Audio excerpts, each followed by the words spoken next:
Hello and happy Saturday. It's your girl Keisha K with Big Craft Works, and today is a video about how to set up your ancestor altar. It is now 2 days, 2 or 3 days before the new moon on the 27th, and it is also a couple of days before Samhain, Halloween, however you choose to designate it. And the veil is super thin. This is a perfect time to set up your ancestor altar. A purpose in your ancestor altar is not to worship the dead. Let's get that out of the way for those who are confused. Your ancestor altar is simply a power center to assist you in staying connected with those within your DNA direct bloodline in order to assist you to live a better, more powerful life with intention and control with the help of your ancestors. Your ancestors are people who are physically related to you. Although there are instances where you may add people to your ancestor altar later on who may have been close friends, or people who are adopted. And this is going to cover how to build an ancestor altar for them, those who have been adopted, and those who know who their family are. So the first thing you're going to start off with is a photo of, or photos of your family members. If you're like me, I'm not adopted, but I did not have access to photos. For a lot of African Americans, it is difficult for us to obtain photos going back. So I utilized a piece of paper. I wrote down the names of the ones that I knew. And for those unknown ancestors, I specified to my uplifted, enlightened, and benevolent ancestors that are unknown. This cuts out the riffraff. Not everyone who's crossed over to the other side is love and light and means you right. So this cuts that off. For those who are adopted and may not know their bloodline, this will actually be a tool to allow you to get to know them. They will come to you only in ways that you're comfortable with. So don't worry about you waking up and somebody is standing by you and you're freaking out. Spirit never comes to you in a way that would totally freak you out. They will come to you in a dream or a way in which you are comfortable. If you're comfortable with that, they'll pop up like that. But 99.9% of the population is not comfortable with that. So that's not going to happen. Once you write their names and your unknown and ancient ancestors, benevolent, uplifted, and enlightened, you can fold this up so that people can't see it. The other thing you want is fresh water, of course. You want a white candle. This is just a candle example because my white candles are being used right now. You can use a white candle. Again, white means protection. It means purity. It's a good color. It's an all-purpose color. If you delve into any type of candle work, you know that white works for everything. You're also going to use a white cloth, as you see here. And this is just signifying that this is something special. If you've ever gone to a fancy dinner, a special dinner, there's always a tablecloth on the table. And this is just a signifying to your ancestors that this is going to be something special. You're taking this serious. You appreciate their sacrifices. You appreciate their blood, sweat, and tears. And you are grateful to be a part of their bloodline. And so you use a white cloth. You will then put that white cloth over a natural element table. This is just an example. Clearly, this is not a real size table, but it is a wooden table. So you want to use something wooden. You don't want to use plastic. We want to stick with natural elements when we're working with our ancestors. Another thing that I use on my altar is ancestor money. If you're looking for a deep explanation of what ancestor money is, why it's labeled a hell bank note instead of a heaven bank note, why I use Asian traditional joss paper as opposed to all of the many different options, you can go check out our YouTube video. And I think it was the Jade Emperor. It's the Deities for Your Business series. It was a 3-part series, and I spoke specifically about the history and why this is called what it is. It takes all of the scary out of it. It is really not about hell at all. And I use this. I burn one of these every day. When I lived in another location, And I burned one of these in the house every day. It was fine. Here in my new spot, the fire alarms are stupid sensitive. And so I burn it outside. So if you can't burn it on the altar, don't think that it makes it any less effective. If you got to take this joint outside and burn it every day, burn it every day. I specifically say the prayer that I pray that this brings my ancestors love and light, peace, prosperity, power, higher wisdom, knowledge, and understanding. If you guys want to know the exact prayer that I pray, I ask the Jade Emperor to bless the money transaction so that they can commute this energy, because this is energy. This isn't physical money. This is the intention. Everything is intention. If you're intending $1 billion or $100 million worth of energy to go to your ancestors every day, this is an intention. This is not physical money. Burn one of those every day. The other thing I do is I leave fruit. Now, this is a fake apple, but I leave fruit on the altar in order to have a food offering on there always. Fruits like apples and oranges, they last quite a while, so I use those. I switch them out when they go bad, but a good sign that your ancestor altar is working is the fruit doesn't go bad like normal. I've literally had fruit that lasted for weeks, and I ended up just changing it because I was like, all right, y'all, I'm just going to change this. But it was not rotting at all. They will show you evidence of their activity.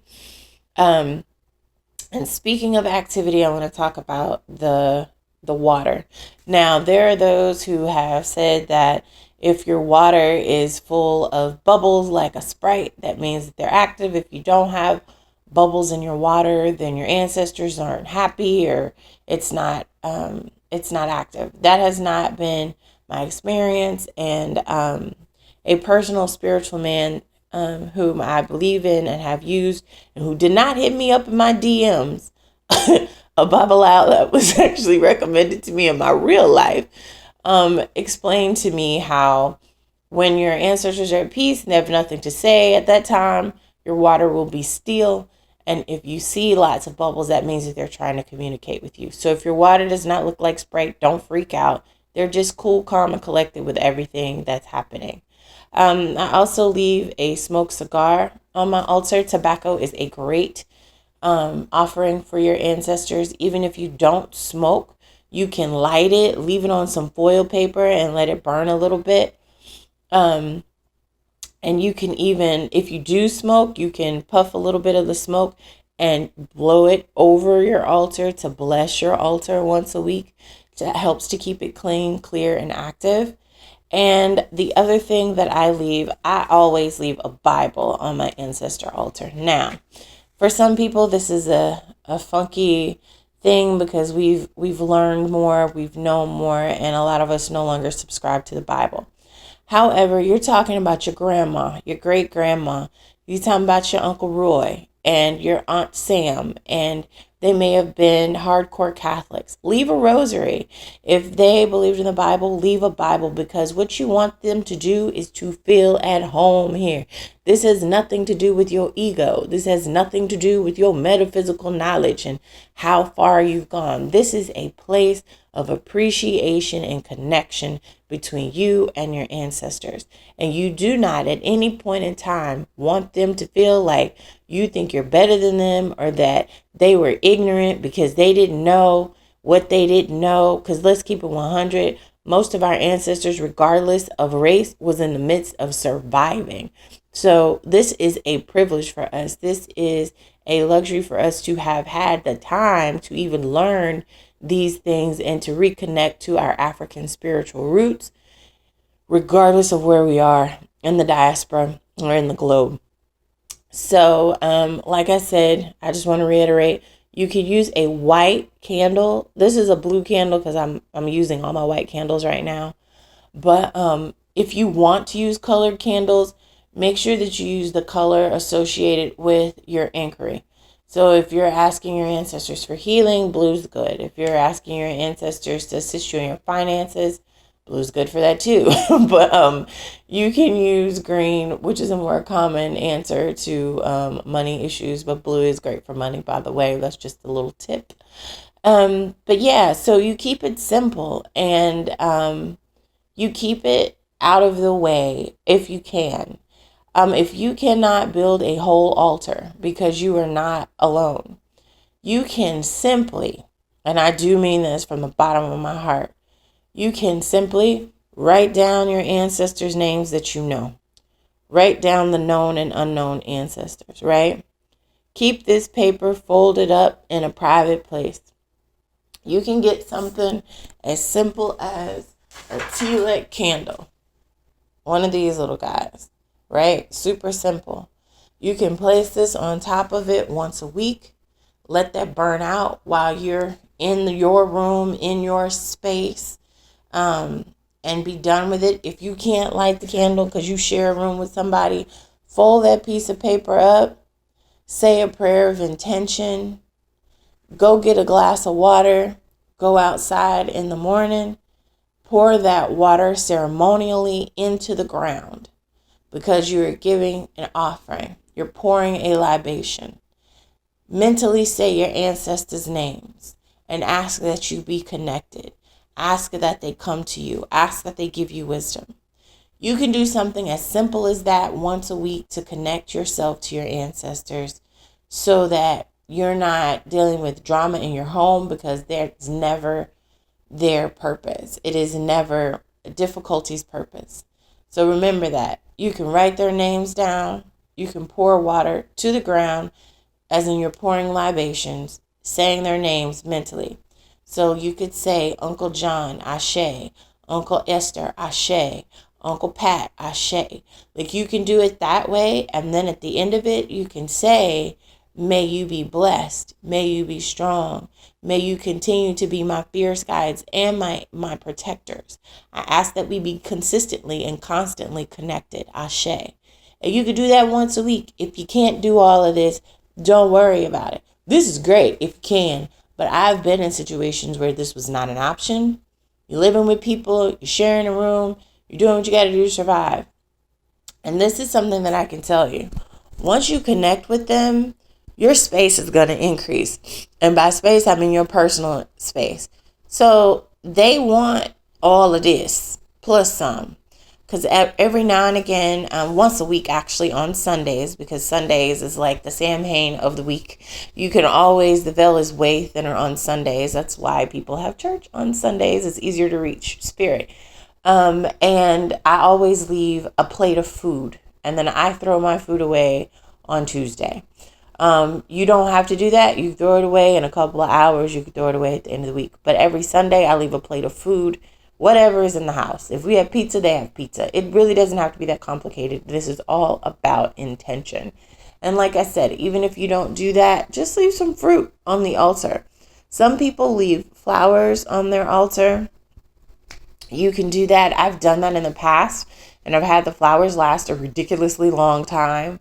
But I don't always leave flowers on my altar. I don't have photos of my relatives on my altar because they're not into people walking past, seeing their face and knowing their business. They're very Southern Black people who, what's in the house, stay in the house. Now want everybody looking at their photos. So I don't put up photos. I simply use my list of names. So if you guys have any questions, comments, leave them below. On this YouTube video. I hope you guys are helped by this. If you can do this, do this. Like I said, don't keep them waiting. There's a reason why everyone is coming into this knowledge.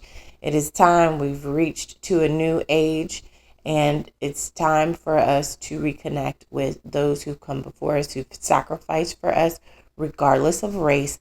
Remember that connecting with your ancestors is not a race thing. It's a respect thing. Feel free to check me out at bigcraftworks.com or on Instagram at bigcraftworks. We are here to assist you in furthering your spiritually based business with tools and spiritual systems to assist in the furtherance of your goals. I hope you guys have a fabulous weekend. Happy new moon.